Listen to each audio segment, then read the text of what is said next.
আল্লাহর দিনকে উপেক্ষা করে তা না শেখা, তা অনুযায়ী আমল না করা, তার আদেশ ও নিষেধের কোনো পরোয়া না করা, তার জরুরি বিধান সম্পর্কে ন্যূনতম জ্ঞানও না রাখা এবং শুধুমাত্র বাহ্যিকভাবে নিজেকে মুসলিম দাবি করার নাম ঈমান ও ইসলাম নয়। কারণ এই ব্যক্তির কর্মই সাক্ষ্য দিচ্ছে যে সে ভেতরগতভাবে ইসলামকে গ্রহণ করেনি, যদিও সে মুখে অনেক কিছুই বলে বেড়াচ্ছে। মুখে মুখে কোনো কিছু দাবি করলেই তা সত্য হয়ে যায় না। কোনো ব্যক্তি যদি মৌখিকভাবে ঈমানের স্বীকৃতি না দিয়ে কর্মের মাধ্যমে দিতে চায়, তবে তাকেও মুমিন বলা যাবে না।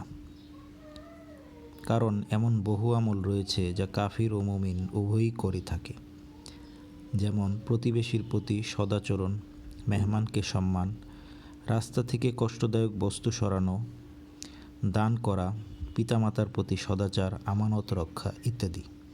তাই মৌখিক স্বীকারোক্তি না দিলে শুধুমাত্র আমলের ভিত্তিতে কাউকে মুমিন বলা যাবে না।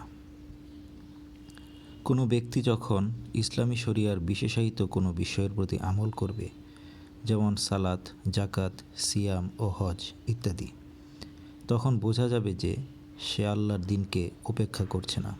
যদি সে ঈমানের সাথে সওয়াবের আশায় এগুলো করে থাকে, তবে সে দিনকে উপেক্ষা করা থেকে মুক্ত। নতুবা যেসব কাজ মুমিন ও কাফির সবাই করতে পারে, শুধু সেসব কাজ করলে কেউ মুমিন বলে সাব্যস্ত হয় না।